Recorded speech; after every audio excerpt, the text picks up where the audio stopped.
Les veíamos hace solo unos días firmando un acuerdo histórico. Profesorado de otras universidades galegas podrán impartir docencia clínica en el grado de Medicina, no solo el compostelano, y hoy los 3 rectores gallegos han dado el visto bueno al nuevo plan de financiación de las universidades entre 2016 y 2020. Son más de 2.400 millones de euros, un 60% va a servir para cubrir el coste estructural de las universidades, el resto se van a repartir en base a los resultados obtenidos. El rector de Santiago, Juan Viaño, aseguró que no son los recursos que necesita la universidad, pero que se agradece el esfuerzo de la administración. Salustiano Mato, el rector de Vigo, recordó que el anterior plan dedicaba en la práctica un mayor porcentaje a los recursos en base a objetivos, y José Luis Armesto de A Coruña insistió en el mismo argumento y emitió un voto favorable pero crítico a este plan de financiación.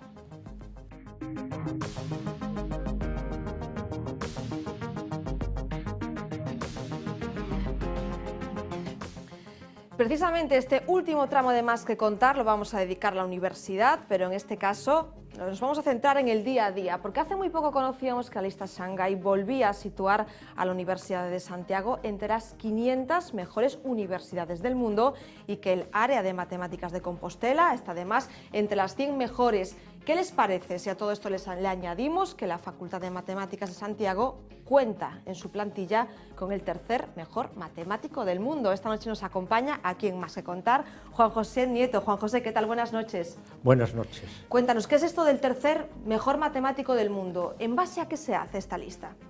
Bueno, eso es una lista que la publica Thomson Reuters, que es una agencia informativa muy importante a nivel mundial, y que tiene rankings pues, de todo, y por áreas científicas, pues uno de los rankings que publica son los investigadores con más publicaciones, con más citas y que tienen más impacto, ¿no? en suma. Y bueno, pues me he llevado la agradable sorpresa de aparecer en ese listado. ¿Es abrumador para un docente? No, realmente, bueno, pues es una sorpresa que lo que me abruma pues, es estar aquí en la televisión, pero vamos, lo que es la parte científica, pues yo creo que encantado, a título personal, y en la universidad pues lo mismo, claro. Si te citan tanto es porque algo estás haciendo bien, ¿no? Pues sí, supongo que sí, claro, porque normalmente cuando a uno lo citan, sobre todo estas citas se refieren a citas científicas, ¿no? De trabajos publicados en revistas especializadas, pues quiere decir que los científicos de nuestro ámbito pues, han utilizado esas publicaciones, han encontrado algo útil y que por tanto pues, han usado esos resultados, y por eso digamos que aparece pues, ese gran número de citas. La Facultad de Matemáticas de Santiago de Compostela ha vivido como un auténtico boom. Era siempre uno de los grados en este momento con menor demanda en cuanto a plazas, había tenido un periodo de adormilamiento. ¿Por qué este repunte ahora? Tú lo percibes, ¿no? Sí, no, eso hace unos años realmente en matemáticas nunca hemos sido muchos alumnos. Yo cuando la hice la licenciatura en mi momento pues éramos un grupo reducido, pero hace unos años pues la verdad es que bajó mucho la matrícula. Yo creo que fue debido primero a la propia dificultad de la carrera y segundo también a la falta de salidas laborales, no solo en matemáticas sino en todos los ámbitos. Ahora está repuntando porque matemáticos pues hacen falta, ¿no? Y es una de las carreras que tienen más salidas laborales, y de hecho pues el paro es de las carreras con el paro más bajo. Yo creo que eso ha incidido pues muy positivamente, claro. Antes de preguntarte por esas salidas, vamos a ver un poco de un centro que tú conoces perfectamente. El prestigio de la Universidad de Santiago brilla en Shanghái.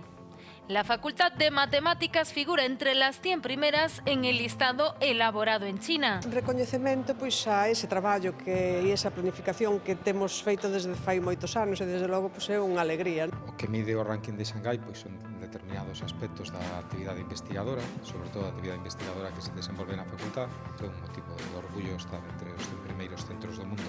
Trabajo, más talento, más investigación, igual a éxito. Puede ser la fórmula para esta Facultad de Matemáticas, pero en realidad la fórmula es mucho más compleja. En formar investigadores cada vez de máis alto nivel, en que a xente fixe as estancias de investigación en centros, nos principales centros do mundo. Temos unha moi boa proxección internacional e por eso os nosos artículos están moi citados.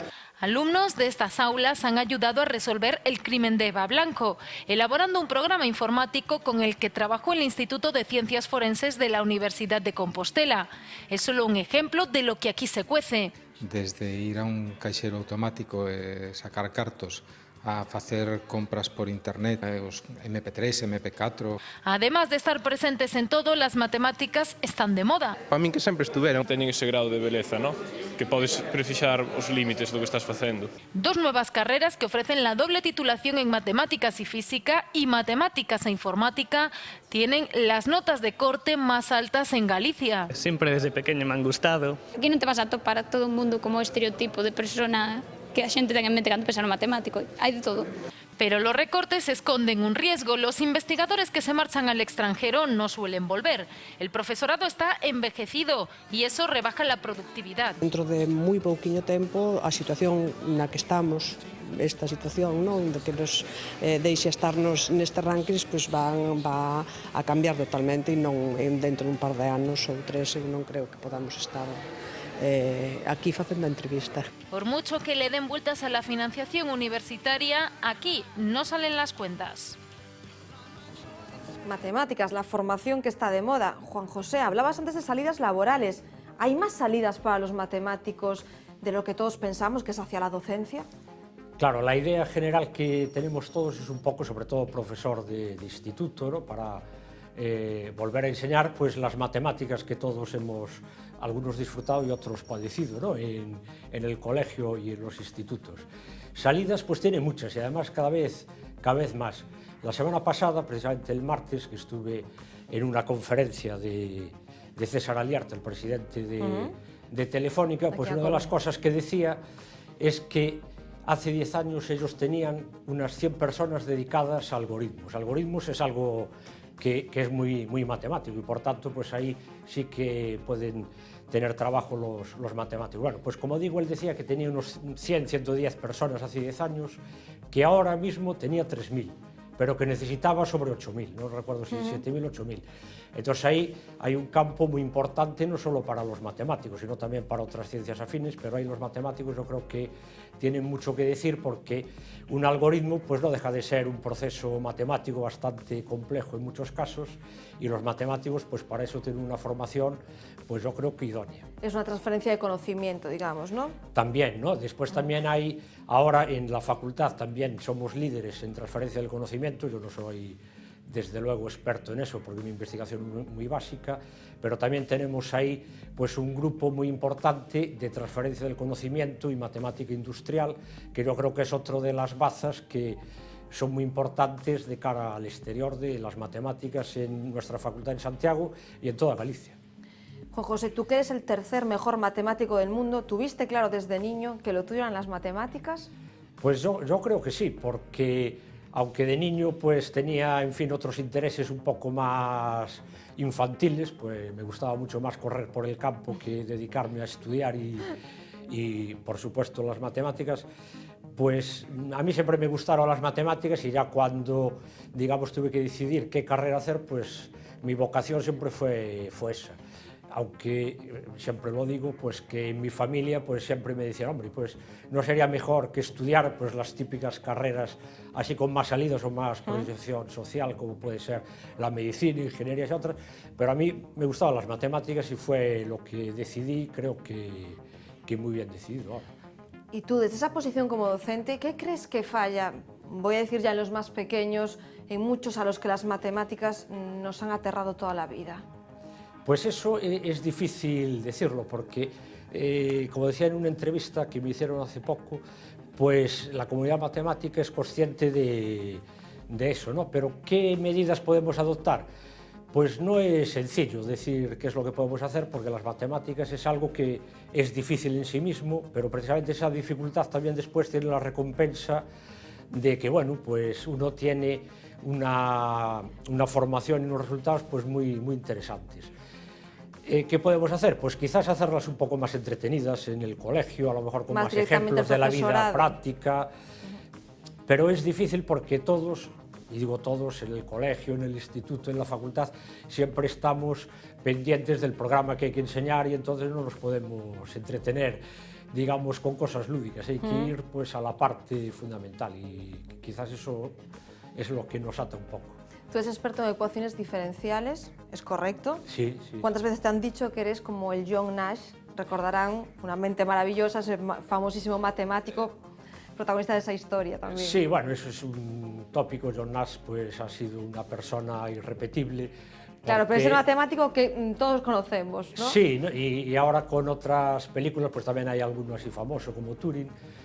Pero yo creo que John Nash también es el prototipo, ¿no?, de la idea que tiene toda la gente de un matemático, pero también es cierto que es un caso extremo, ¿no? Porque bueno, él sufrió una enfermedad muy grave, la esquizofrenia, se recuperó ya a cierta edad y fue premio Nobel además en economía, o sea que él, aunque su contribución matemática básica fue muy importante, pero después hizo contribuciones en economía, a la teoría de juegos, que han tenido una gran influencia no solo en economía, sino en biología y en muchísimas otras ciencias. Juan José, estáis trabajando en un modelo matemático relacionado con el virus del ébola. ¿Qué es este trabajo? Bueno, pues yo me alegro que me preguntes eso porque es un Tan tema de actualidad, por cierto, estos que días. lamentablemente está muy de actualidad, ¿no? Entonces nosotros lo que hemos hecho es un modelo para ver cómo puede evolucionar la epidemia del ébola, ¿no? Y nuestros resultados, bueno, se adaptan bastante bien a lo que ha pasado, era ya un trabajo de hace un año prácticamente. Ahora tenemos otro trabajo que está también pendiente de ser publicado, en el que de una manera teórica y realmente sin saber muy bien por qué desde el punto de vista real, nosotros introdujimos una población que eran los que están recobrados del virus del ébola. Aquí en España hemos tenido un caso de una persona enferma que se ha recuperado, pero que como no está claro si los que se recuperan realmente están curados, pues hemos introducido, como digo, una población que son de los recuperados, pero no totalmente recuperados, ¿no? Eso ha sido, bueno, pues digamos una conjetura matemática, pero que ahora hemos visto que de forma un poco sorprendente hemos acertado, porque el caso de la enfermera británica que tuvo ébola, se recuperó y ahora vuelve a estar enferma, pues digamos que tendría cabida dentro de ese cupo que hemos predicho de forma teórica y matemática, con lo cual... Es decir, ¿cuándo será el final del Pues virus? ahí vemos un poco que bueno, las matemáticas también pueden servir para predecir qué es lo que puede pasar, intuir cosas, y la parte, digamos, científica desde el punto de vista matemático por sí sola quizás no resuelva nada, pero en colaboración con médicos, epidemiólogos y otros expertos, pues quizás podamos contribuir bueno, pues a ver qué se puede hacer y cómo se puede tratar el ébola, ¿no? Las matemáticas aplicadas al mundo real, ¿no, Juan Efectivamente, José? Que ya tocaba hablar de ello. Muchos éxitos a esa Facultad de Matemáticas Santiago de Compostela, muchos éxitos para ti, Juan José, que ya vemos que los tienes. Gracias por habernos acompañado. Bueno, pues muchas gracias y encantado de haber venido. Más de contar termina aquí, nosotros nos vamos, tienen una cita mañana como siempre a las 8:30 de la tarde, más actualidad, más análisis siempre de Galicia. Nos vemos.